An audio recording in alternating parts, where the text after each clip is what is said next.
Okay, so question from Shuva Das. Do you think that in the future, Pakistani government can separate itself from its military? Since its inception, Pakistan acted like a military with a country rather than the opposite. Yeah. So When was the first peaceful transition of power from civilian to civilian? It was actually quite recent. It was this is the first time. That's a very good way of phrasing it, by the way. I never thought about it like that. That's pretty interesting. This is a very common saying that Pakistan, other countries have militaries, but Pakistan military has a country. So Pakistan, it's like Egypt. It's actually the closest thing to Pakistan. Like Turkey was very similar to that as well. Turkey was similar to it, but Egypt especially. I mean, you had the democratic forces, but the army was always there. Yeah, some people claim that it's becoming like that with the IRGC in Iran, but not even close to what it's like in Pakistan.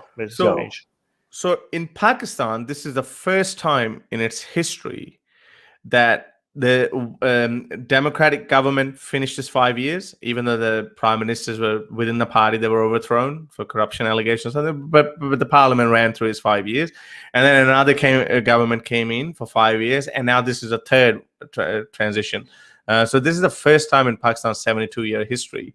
And hopefully this trend will continue, but it is at a very delicate balance. But people have realized. I mean, now with hindsight, I think maybe this is what they meant by evolution, or let the democracy flourish and mature, because Pakistan has tried this yo-yo between military and civilian, and the civilian and military all the time.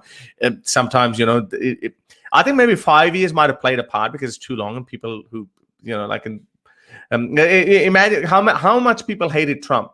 When Trump was in power, people, the people on the other side, they would do anything. They would have even supported a military overthrow of Trump. They would have. So this is what happens in Pakistan as well, because they hate the other party so much that they'd be like, yep.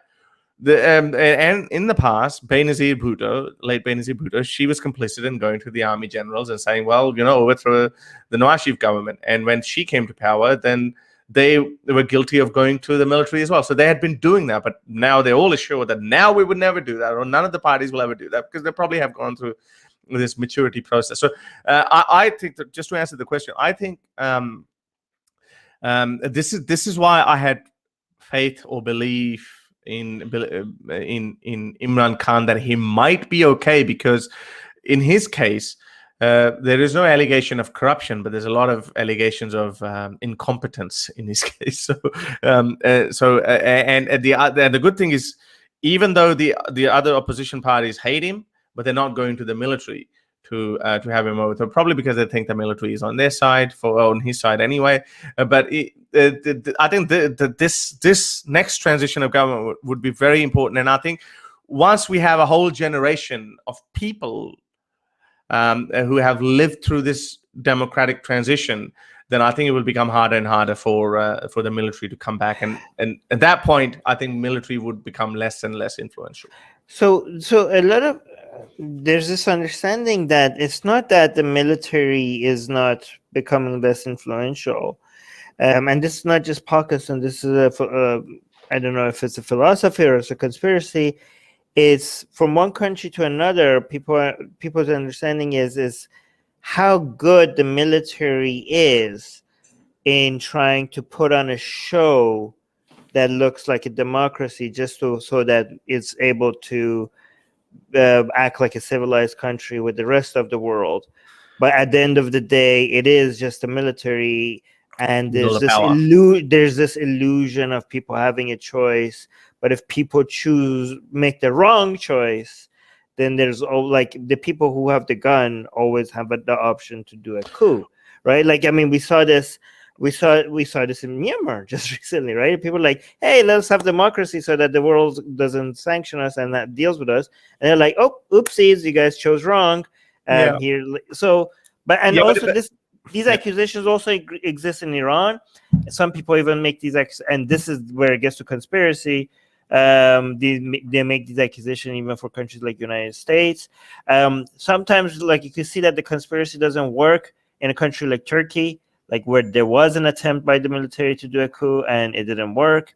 So this play between like a real democracy or a democracy that is just like a show by the military. It exists almost in every country. I guess like when it comes to Myanmar or Pakistan, it's very heavily on like the show is nobody's buying the show. Like, what do you think? No, I think Myanmar is where Pakistan was in the 90s. So we all know at that point, military was controlling that, even though military was allowing, they always had the option of, they always had the stick in their hand and they could always barge in whenever they wanted. They still technically can, but they know that it creates a mess now. As I said, that's the whole process of evolution maturity. So I don't think that military would want to do anything, even though they still have the power. But this is why the next transition would be very important. That would be fourth transition to power, democratic by democratic means, and that would, with every transition, the influence of the military grows weaker on potential coup. You also got to remember one thing, that these military generals, Pakistan military is actually a very highly sophisticated and organized institute, because there is no general for life in Pakistan. They actually change after every 3 years. I know the last couple of years they've been and this might be the reason. The last two generals, they were given extension, 3-year extension, which is against the constitution, which was against the constitution, but they passed it under the thumb of the government military to allow that. But again, so there can't be any individual's authority in the military either. So it's still an institutional supremacy. For example, like you have a supreme leader in Iran who is the supreme leader for life. I think it's the same case in Myanmar as well. The generals have been in power for so long. I mean, the guy at the top. So that doesn't happen in Pakistan. So that's why with the good thing about that is that with the new general comes a new mentality, new thinking process. So it's not necessarily going to inherit the same point of view as the previous one. And this was one of the reasons why Pervez Musharraf was actually eventually ousted by the democratic powers, because he was being, as well as the president of Pakistan, he was being the head of the military as well for as long as he could. But the moment he stepped down from the military position, he was ousted. So so I don't think that Pakistan is where Myanmar is, and it still is the democracy, you could call it. It's not 100% democracy. The power is still in the military's hand. But I think with each transition, it's getting strengthened. Just to add something to this very quickly, even in like Iran with the supreme leader, there is a debate on whether or not the supreme leader gets to remain the supreme leader if it loses the support of IRGC. So there's that debate as well. Hey guys, if you want to join these streams live, get your comments and questions read by Ali and Armin and the guests, and most importantly, to get full access to the full video versions of all these episodes, become a patron. Link in the description below.